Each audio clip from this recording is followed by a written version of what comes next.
নমস্কার। আজ রবিবারের একটা ছোট ব্লগ আপনাদের সাথে শেয়ার করতে এসেছি। আশা করি ভিডিওটা আপনাদের কাছে ভালো লাগবে আর ভিডিওটা শেষ পর্যন্ত দেখার অনুরোধ রইল। এই যে সকালবেলা সমস্ত বাসি সব কাজ কমপ্লিট করে এখন পুজোও শেষ হয়ে গেছে। এখন এই যে কালকে তো একাদশী ছিলাম আপনারা জানেন, আর আজকে তো পারো না, তাই পারো না রান্নাবান্না করব, তাই চলে এসেছি রান্নাঘরে। আর ওর বাবা তো সব বাজার সকালেই করে নিয়েছে। এই যে পারো না রান্না বসিয়ে দিয়েছি। এখন এই যে কড়াইতে তেল ঘি গরম করে দিয়ে দিয়েছি, সাথে শুকনো লঙ্কা তেজপাতা গরম মশলা ফোড়নে দিয়ে দিয়েছি। আজ একটু ভুনা খিচুড়ি করব।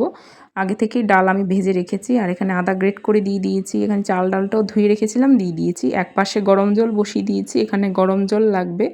আর এই যে নুন পরিমাণ মতো হলুদ সব কিছু দিয়ে ভালো করে ভেজে নেব। ভাজা যখন হয়ে যাবে তখন একটা ঝরঝরা ভাব যখন চলে আসবে তখন আমি গরম জলটা অ্যাড করে দেবো এর মধ্যে। ব্যাস তারপরে 10 থেকে 15 মিনিট ঢেকে রাখলেই হয়ে যাবে খিচুড়িটা। আজকে আমি একটু নরম রেখেছি আর দুটো কাঁচা লঙ্কা অ্যাড করে দিয়েছি। খেতে খুব ভালো হয়েছিল, বাড়িতে অবশ্যই ট্রাই করবেন। এই যে খিচুড়ি আমার রান্না হয়ে গেছে, লাস্টে আমি ঘি অ্যাড করে দিয়েছি। এই যে অনেকক্ষণ ঢেকে রেখে খানিকক্ষণ বাদে খাবার টাইমে খুলে নিয়েছি ঢাকনাটা। যে এখন বেড়ে নেব, ওর বাবাকে খাবারটা দিয়ে দিচ্ছি বেড়ে।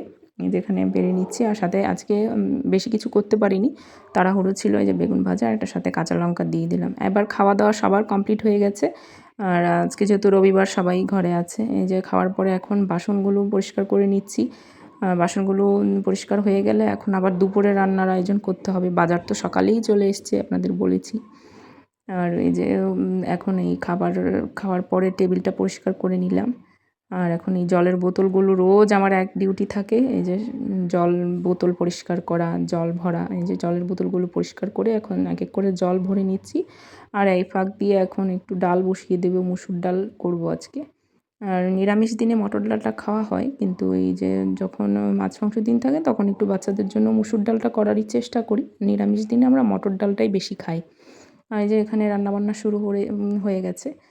আজকে রান্না চিংড়ি মাছের মালাইকারি, ডাল, মাংস, লাল শাক ভাজা, মাছ ভাজা আর হবে কচু চিংড়ির বড়া।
এই যে রান্না কমপ্লিট হয়ে গেছে, এখন বাসন করা যা আছে সব পরিষ্কার করে নিচ্ছি।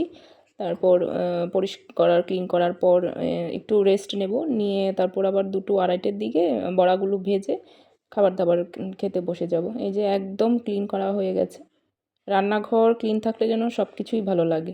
ভিডিওটা আজকে এই অবধি। ভিডিওটা যদি ভালো লেগে থাকে অবশ্যই একটা লাইক, একটা কমেন্ট, একটা শেয়ার আর আমার পেজটাকে ফলো করে পাশে থাকার অনুরোধ রইল।